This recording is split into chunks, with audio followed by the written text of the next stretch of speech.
Hi, this is Dawn with 7 is Enough. Today we are reading James chapter 1 from the Amplified Bible Classic Edition. James, a servant of God and of the Lord Jesus Christ, to the 12 tribes scattered abroad among the Gentiles in the dispersion. Greetings, rejoice. Consider it wholly joyful, my brethren, whenever you are enveloped in or encounter trials of any sort or fall into various temptations. Be assured and understand that the trial and proving of your faith bring out endurance and steadfastness and patience. But let endurance and steadfastness and patience have full play and do a thorough work, so that you may be people perfectly and fully developed, with no defects, lacking in nothing. If any of you is deficient in wisdom, let him ask of the giving God, who gives to everyone liberally and ungrudgingly, without reproaching or fault-finding, and it will be given him. Only it must be in faith that he asks, with no wavering, no hesitating, no doubting. For the one who wavers, hesitates, doubts, is like the billowing surge out at sea that is blown hither and thither and tossed by the wind. For truly, let not such a person imagine that he will receive anything he asks for from the Lord.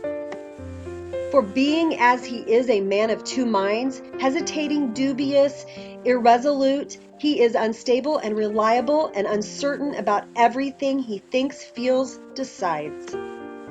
Let the brother in humble circumstances glory in his elevation as a Christian, called to the true riches and to be an heir of God. And the rich person ought to glory in being humbled by being shown his human frailty, because like the flower of the grass he will pass away. For the sun comes up with a scorching heat, and it parches the grass. Its flower falls off, and its beauty fades away. Even so will the rich man wither and die in the midst of his pursuits. Blessed, happy, to be envied is the man who is patient under trial and stands up under temptation. For when he has stood the test and been approved, he will receive the victor's crown of life, which God has promised to those who love him. Let no one say when he is tempted, I am tempted from God. For God is incapable of being tempted by what is evil, and he himself tempts no one. But every person is tempted when he is drawn away, enticed, and baited by his own evil desire, lust, passions.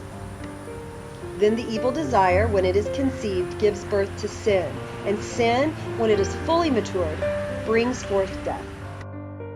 Do not be misled, my beloved brethren. Every good gift and every perfect, free, large, full gift is from above.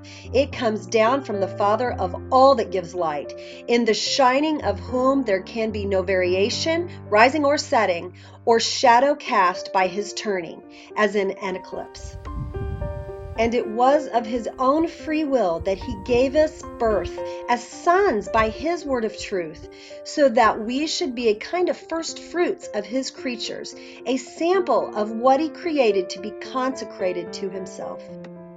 Understand this, my beloved brethren. Let every man be quick to hear, a ready listener, slow to speak, slow to take offense, and to get angry, for man's anger does not promote the righteousness God wishes and requires.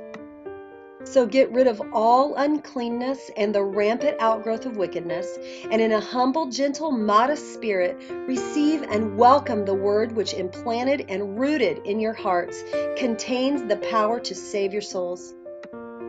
But be doers of the word, obey the message, and not merely listeners to it, betraying yourselves into deception by reasoning contrary to the truth.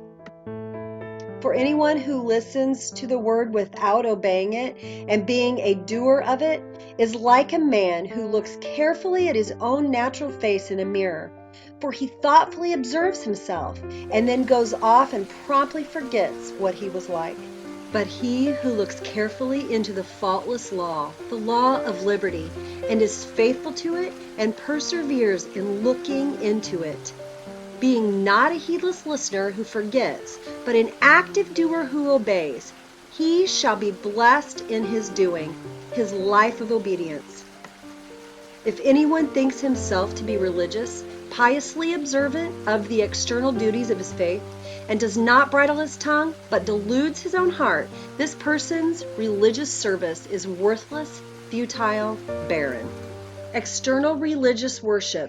Religion as it is expressed in outward acts, that is pure and unblemished in the sight of God the Father, is this: to visit and help and care for the orphans and widows in their affliction and need, and to keep oneself unspotted and uncontaminated from the world.